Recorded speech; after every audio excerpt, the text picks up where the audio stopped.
Hey guys, alrighty. So we got another week in the books here. Kind of an interesting week of trading.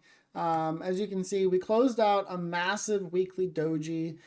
We didn't quite get a double top, but this is a pretty nice top. So if you look over the last 4 months now, you can see we are inside of just a beautiful rising wedge. So we have just been slow ticking to the upside, just slow and steady, in this rising wedge since, basically September. You can see all the way back to September is when we first really got into this pattern here. So next week is CPI week. This is a huge week. Now, I generally am bullish. Why? Because we're in a bull market.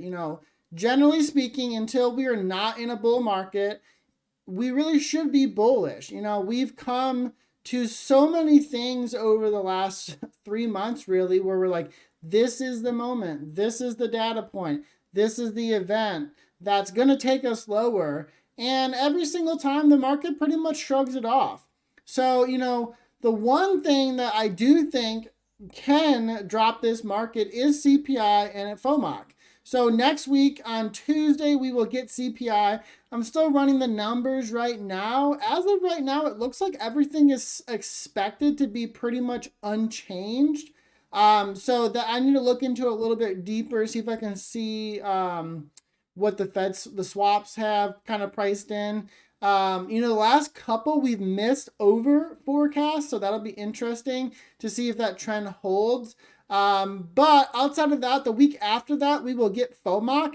I think that FOMC meeting is going to be extremely important because we're going to get the new and updated dot plot. So that essentially will be the projection of where the Fed expects rate hikes, or is it not really rate hikes, but where they expect the federal funds rate to be by end of year. So as of right now, the Fed still is expecting 3 rate cuts by end of year. So essentially June, September, and I think December is what the projection is. But basically three rate cuts that start in June.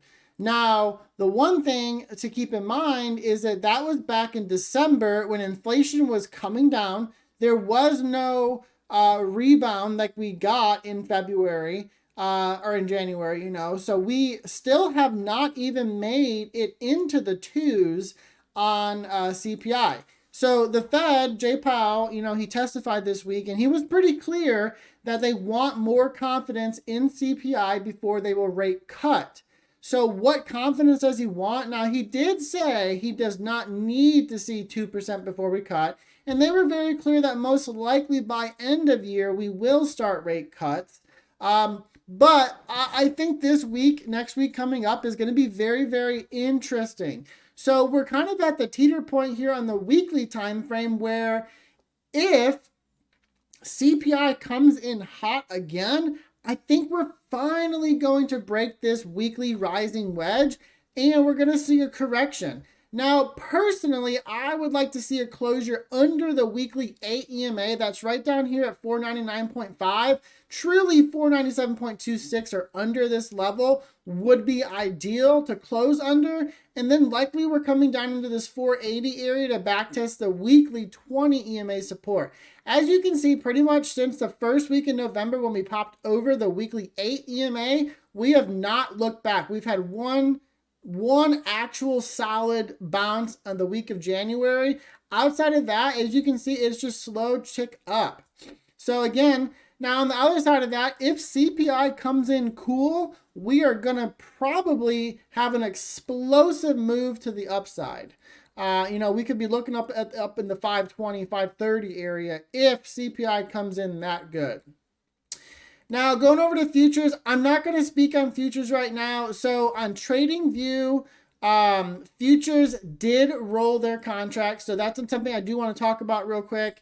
Next week on Friday, the March-based contract will expire. So if you are trading futures, Monday is your day to roll. You are going to roll to the next contract. Right now, we're trading H-based contracts, and you're going to roll forward to the M-based contract, which is out of June.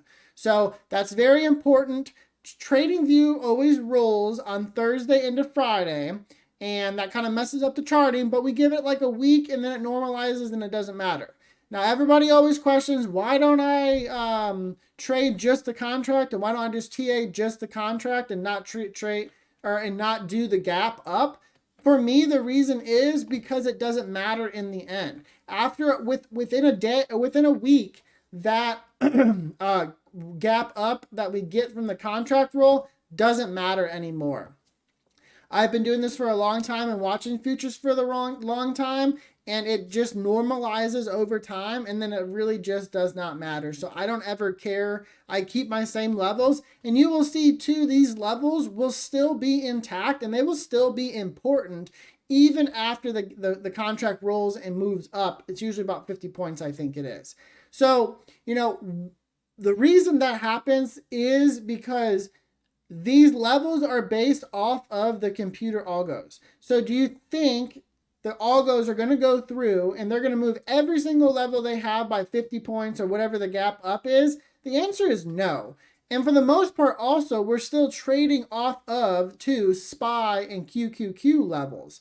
So there's no reason to expect that these levels won't matter just because we gap up. Yes, the first week can be a little spotty on futures, but outside of that, you will see if we were to sell back down into like the 4,500 area, these levels would be incredibly important still. And then if we went back up, these levels would still be important. Going over to the Qs here on the weekly time frame, same thing. So we really could probably, and I'm going to do it here actually with you guys right now. We're going to show the rising wedge here instead. So you can see here, same thing. We have the bull channel, this bigger white channel. But same thing, going back to September here, you got your rising wedge. We got a really nice weekly double top of 445.72, put a new supply in there. Didn't quite close out the bearish engulfing. So this candle actually reminds me a lot of here, the February 5th into the 12th week. So, same thing, we could see a big dip down before we get bought back up.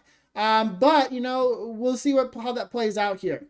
Same thing here. I would like to see a closure under weekly 8 EMA support. And our channel support here is 431.8, which is basically where our weekly 8 EMA support would be. Ideally, for our super bearish close, we want to be under 423.14 to 428.41. If we close back over 445.72, then likely we're heading up here into this kind of 450 to 460 area. Going over to NQ here, same thing. You can see we got our rising wedge. We got the contract roll, but we did, even with the contract roll, still get a weekly double top, and we got that new supply right there at 18,323. So, on a daily time frame, 18,335, and then now 18,323, those are two major levels to watch. I was pretty bearish going into this week because of the 18,335 level, and that level held so well this week.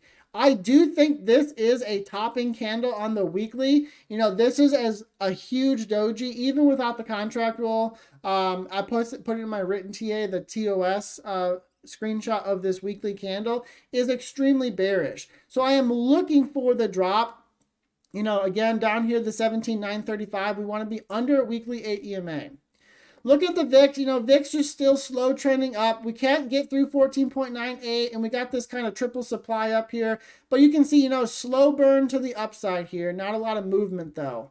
One thing I want to look at was oil. So oil CPI coming up. We kind of have a major, almost, it looks like a bear flag to me, but there's a potential cup and handle forming here, too. But we finally took out the 80 demand that has been sitting there since way back here.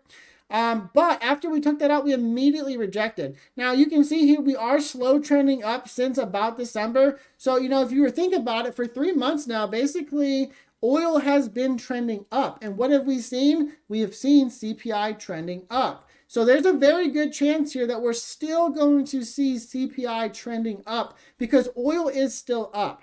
However, after we're kind of putting a nice little 79.86 to 76.31, we're just kind of chopping in this range for about a month now. So we either need to see a big breakdown or a big breakout here.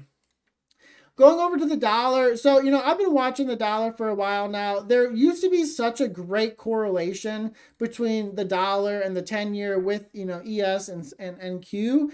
it just hasn't been that way. So, you know, when we had this massive breakout from basically end of December until really about a month ago, middle of February, that's when we expected the market to be the weakest. That's when we expected the downside to come in the market, but we just haven't got that. So now we're actually seeing, you know, this looks like a major bear flag that's breaking to the downside. And this breakdown to the downside here, you know, we're heading back into this 99.87 and kind of targeting this 101.67 area. You know, this is support from back in July and then back in December. So it's interesting because we're kind of seeing the weakness form in the market, and the market's coming down with yield and with the dollar. So that's something that's interesting to watch for sure. I expect a big move on the dollar Tuesday with CPI coming in. You know, similar move here on the 10-year. You can see kind of nice bear flag ready to play out here. We got this kind of 3.862% area we're targeting, but we're holding 50, you know, EMA really nice here. Same thing. I expect a very big move to come after CPI on Tuesday, because we're likely going to solidify a little bit more our expectations of what is coming the rest of 2024 for rate cuts, or no rate cuts at that point. So, and then again, once we get the FOMC the week after that is when we're likely to get the even bigger move on yields here. And then just real quick, Bitcoin, absolutely just ripping. You know, we got a new all-time high this week, 70,184. You know, we could see a little double top here maybe and come back down, but you know what? Bitcoin looks strong. It's on a massive move up right now. All right, guys, I hope you guys had a good week trading, and I will see you guys next week.